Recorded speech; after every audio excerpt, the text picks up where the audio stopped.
നോട്ടുമാറ്റത്തെക്കുറിച്ച് രാജ്യസഭയിൽ ചർച്ച തുടരുന്നു. രാജ്യത്തെ 86% നോട്ടുകളുടെ ഒറ്റ ഉത്തരവോടെ കേന്ദ്ര സർക്കാർ കള്ളപ്പണമാക്കി മാറ്റിയതെന്ന് രാജ്യസഭയിൽ കോൺഗ്രസ് കുറ്റപ്പെടുത്തി. സ്വിസ് ബാങ്കിൽ അക്കൗണ്ട് ഉള്ളവരുടെ പേരുവിവരങ്ങൾ വെളിപ്പെടുത്തണമെന്നും കോൺഗ്രസ് ആവശ്യപ്പെട്ടു. ഇതിന്റെ കൂടുതൽ വിശദാംശങ്ങളുമായി സന്തോഷ് സർലിംഗ് ചേരുന്നു. സന്തോഷ്, എന്തൊക്കെയാണ് മറ്റു വിവരങ്ങൾ?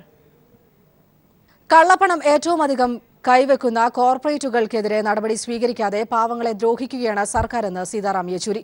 നോട്ട് നിരോധനത്തിൽ രാജ്യസഭയിൽ നടന്ന ചർച്ചയിലാണ് യെച്ചൂരി ഇക്കാര്യം വ്യക്തമാക്കിയത്.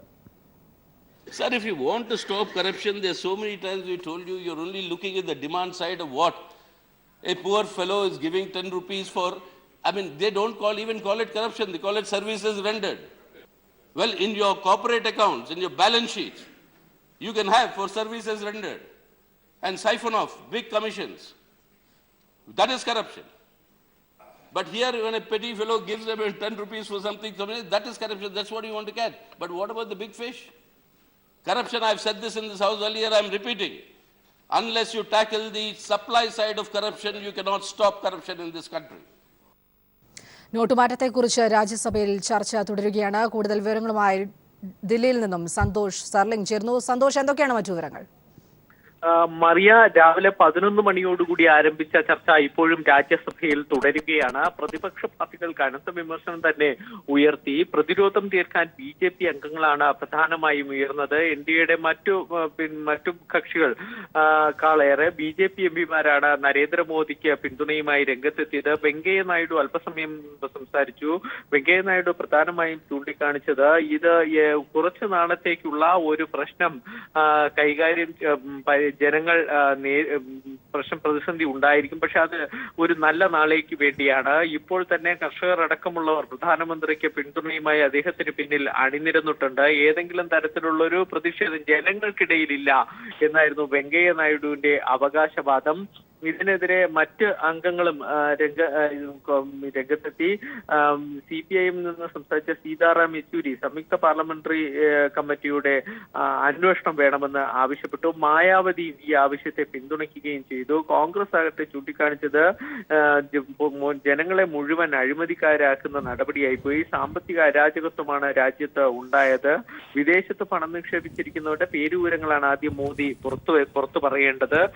ഇക്കാര്യത്തിൽ നടപടിയെടുക്കാത്ത മോദി മാപ്പ് പറയണം എന്നായിരുന്നു കോൺഗ്രസിന്റെ ആവശ്യം. ഇപ്പോഴും ചർച്ച പുരോഗമിക്കുകയാണ്. ഇപ്പോൾ രാജ്യസഭയിൽ ഉണ്ടായിരിക്കുന്ന ഒരു ധാരണ അനുസരിച്ച് ഇന്നത്തേക്ക് ചർച്ച നിർത്തിവെച്ചതിനു ശേഷം നാളെ ഉച്ചയ്ക്ക് 2 മണിക്ക് വീണ്ടും പുനരാരംഭിക്കുകയും ചെയ്യും.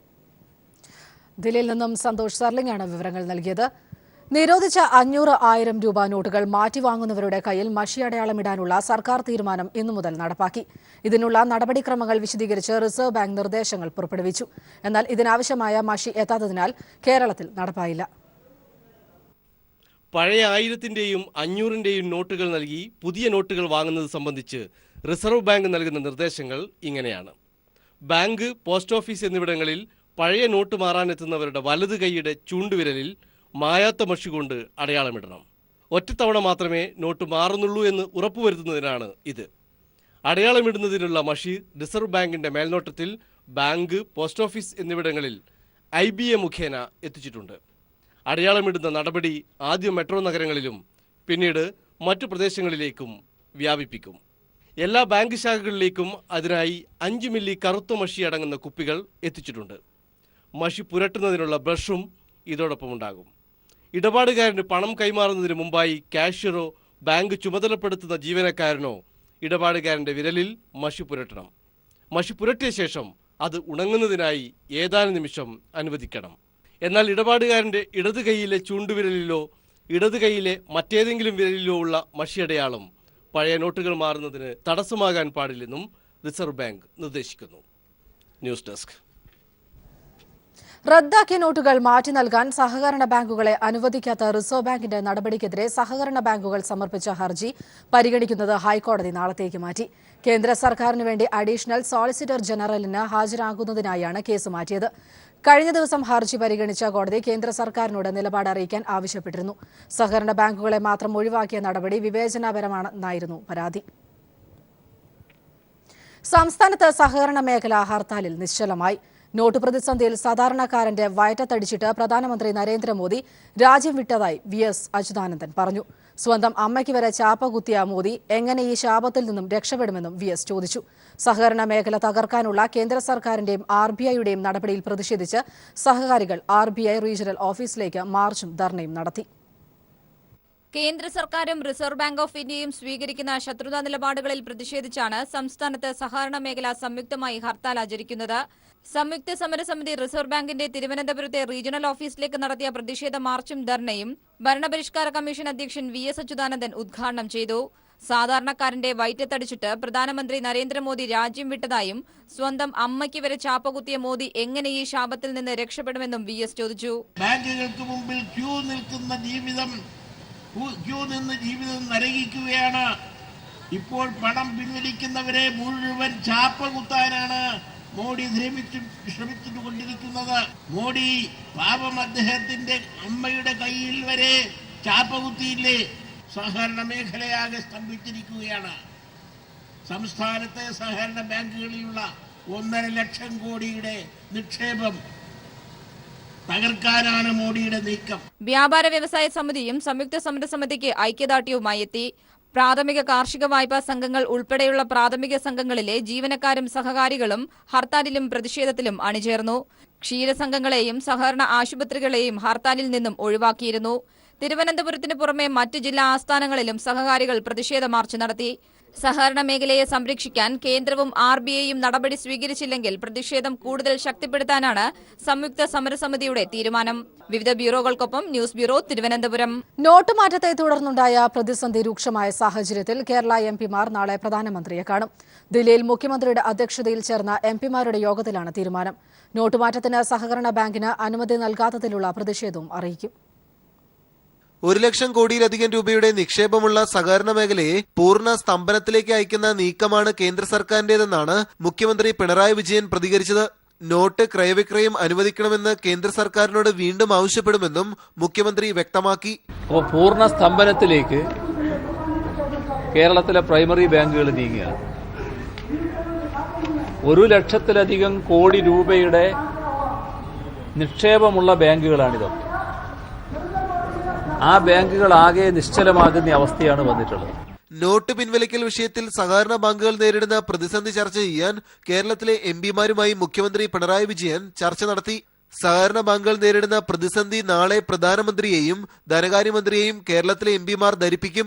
സഹകരണ മേഖലയുടെ ചുമതലയുള്ള കേന്ദ്രമന്ത്രി രാധാമോഹൻ സിംഗുമായുള്ള കൂടിക്കാഴ്ചയിൽ പ്രശ്നപരിഹാരത്തിന് നിർദ്ദേശം നൽകിയെന്നാണ് മന്ത്രി MPമാർക്ക് ഉറപ്പ് നൽകിയത്.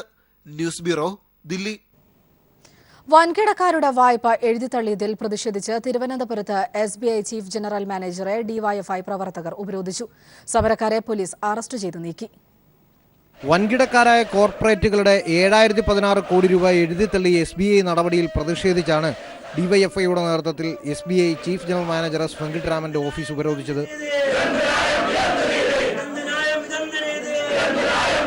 സാധാരണ ജനങ്ങൾ പണത്തിനായി ക്യൂ നിൽക്കുമ്പോൾ മോദി വൻകിട മുതലാളിമാരെ താലോലിക്കുകയാണെന്ന് സമരം ഉദ്ഘാടനം ചെയ്ത DYFI സംസ്ഥാന ട്രഷറർ P. ബിജു കുറ്റപ്പെടുത്തി. സമരക്കാരെ പോലീസ് അറസ്റ്റ് ചെയ്ത് നീക്കാൻ ശ്രമിച്ചത് നേരിയ സംഘർഷത്തിന് കാരണമായി. വൻകിടക്കാരെ താലോലിക്കുന്ന സ്റ്റേറ്റ് ബാങ്ക് ഓഫ് ഇന്ത്യയുടെ നടപടിക്കെതിരെ രാജ്യത്താദ്യമായാണ് ഒരു സംഘടന പ്രതിഷേധം ഉയർത്തിയിരിക്കുന്നത്. സമരത്തിന് സംസ്ഥാന joint secretary Biju Kandakkai, A. Rahim, I. Saju, IP. Binu എന്നിവർ നേതൃത്വം നൽകി. News bureau, Thiruvananthapuram. കറൻസി ക്ഷാമം പൊതുമേഖലാ ഇൻഷുറൻസ് സ്ഥാപനമായ LICയെയും പോളിസി ഉടമകളെയും പ്രതിസന്ധിയിലാക്കി. പ്രീമിയം യഥാസമയം അടയ്ക്കാനാവാതെ വന്നതോടെ ആയിരക്കണക്കിന് പോളിസികളാണ് ലാപ്സായത്. എന്നാൽ സ്വന്തമായി ബാങ്കുകൾ ഉള്ളതിനാൽ സ്വകാര്യ ഇൻഷുറൻസ് കമ്പനികൾ ഈ പ്രതിസന്ധി വളഞ്ഞ വഴിയിലൂടെ മറികടക്കുകയാണ്. കറൻസി പരിഷ്കരണം ഇൻഷുറൻസ് കമ്പനികളെയും പോളിസി ഉടമകളെയും ഒരുപോലെ പ്രതിസന്ധിയിലാക്കി. LICക്ക് മാത്രം സംഭവിച്ചത് കോടികളുടെ നഷ്ടം. ആയിരക്കണക്കിന് പോളിസികളാണ് യഥാസമയം പ്രീമിയം അടയ്ക്കാതെ ലാപ്സാകാൻ പോകുന്നത്. പ്രീമിയം മുടങ്ങിയതോടെ പലരുടെയും ഇൻഷുറൻസ് പരിരക്ഷയും നഷ്ടപ്പെടുന്ന അവസ്ഥയിലാണ്. കഴിഞ്ഞ മാസം വരെ 62,000 കോടിയുടെ ബിസിനസ് നടത്തിയ LICക്ക് ഈ മാസം ഇതുവരെ ലഭിച്ചത് നാമമാത്ര തുകയാണ്. ഈ പ്രതിസന്ധിയുടെ ഗുണമനുഭവിക്കുന്നതാകട്ടെ പുതുതലമുറ സ്വകാര്യ ഇൻഷുറൻസ് കമ്പനികളും. സ്വന്തമായി ബാങ്കുകളുള്ളതിനാൽ പഴയ നോട്ടുകൾ തന്നെ ഇവർ പ്രീമിയമായി സ്വീകരിക്കുന്നു. ഇൻഷുറൻസ് വിപണിയുടെ 77% കൈകാര്യം ചെയ്തിരുന്ന LICയുടെ ഭാവി ഇതോടെ അനിശ്ചിതത്വത്തിലായി. ഇൻഷുറൻസ് എംപ്ലോയീസ് അസോസിയേഷൻ നേതാവ് M. കുഞ്ഞികൃഷ്ണൻ. പോളിസി ഉടമകൾ ഇപ്പോൾ പൈസ അടക്കാൻ പറ്റാതെ ബുദ്ധിമുട്ടാണ്. അതുവഴി ഞങ്ങളുടെ സ്ഥാപനവും വല്ലാതെ ബുദ്ധിമുട്ടിലായിരിക്കുകയാണ്. പ്രത്യേകിച്ച് ഈ മത്സര അന്തരീക്ഷത്തിൽ ഈ 24 പ്രൈവറ്റ് സ്വകാര്യ ഇൻഷുറൻസ് കമ്പനികൾ ഞങ്ങളോട് മത്സരിക്കുന്നുണ്ട്. അവർക്കൊക്കെ ഈ നോട്ടുകൾ വളഞ്ഞ വഴിയിൽ സ്വീകരിക്കാനുള്ള സൗകര്യമുണ്ട് എന്നുള്ളതുകൊണ്ട് അവർ ബിസിനസ്സിൽ മുന്നോട്ട് പോവുകയും നമുക്ക് മുന്നോട്ട് പോകാൻ പറ്റാത്ത ഒരു അവസ്ഥയുണ്ട് എന്നുള്ളതാണ് ഞങ്ങളെ ബുദ്ധിമുട്ടിക്കുന്ന ഏറ്റവും വലിയ പ്രശ്നം. പഴയ നോട്ടുകൾ സ്വീകരിക്കാനുള്ള അധികാരം ഈ മാസം 24 വരെയെങ്കിലും LICക്കും നൽകണമെന്ന ആവശ്യം ഉയർന്നു കഴിഞ്ഞു. അല്ലെങ്കിൽ നാടിന്റെ അഭിമാനമായ ഒരു പൊതുമേഖലാ സ്ഥാപനം കൂടി ഇല്ലാതാകും. സാലി മുഹമ്മദ്, കൊച്ചി. അക്രമ സ്വഭാവം RSSന് പാരമ്പര്യമായി കിട്ടിയ സ്വത്തെന്ന് CPIM general secretary Sitaram Yechury പറഞ്ഞു. LDF അധികാരത്തിലുള്ള കേരളത്തിൽ ക്രമസമാധാന നില തകരാറിലെന്ന വ്യാജ പ്രചരണമാണ് RSS നടത്തുന്നതെന്ന് മുഖ്യമന്ത്രി പിണറായി വിജയൻ പറഞ്ഞു. കേരളത്തിൽ RSS കോൺഗ്രസ് അവിശുദ്ധ കൂട്ടുകെട്ടുണ്ടെന്ന് പാർട്ടി സംസ്ഥാന സെക്രട്ടറി കോടിയേരി ബാലകൃഷ്ണനും പറഞ്ഞു. ദില്ലിയിൽ CPIM കേരള സംസ്ഥാന ഘടകം സംഘടിപ്പിച്ച RSS ഭീകരത വ്യക്തമാക്കുന്ന ഫോട്ടോ പ്രദർശനത്തിന്റെ ഉദ്ഘാടന ചടങ്ങിൽ സംസാരിക്കുകയായിരുന്നു നേതാക്കൾ. കേരളത്തിൽ RSS അക്രമത്തിന്റെ നേർചിത്രം വ്യക്തമാക്കുന്ന ഫോട്ടോ പ്രദർശനമാണ് CPIM സംസ്ഥാന ഘടകം ദില്ലിയിൽ ഒരുക്കിയിരിക്കുന്നത്. പ്രദർശനത്തിന്റെ ഉദ്ഘാടനം നിർവഹിച്ച CPIM general secretary Sitaram Yechury RSSന്റെ വളർച്ച അക്രമത്തിൽ അധിഷ്ഠിതമാണെന്ന് ചൂണ്ടിക്കാട്ടി. Hinduize the politics, militarize the Hindudom.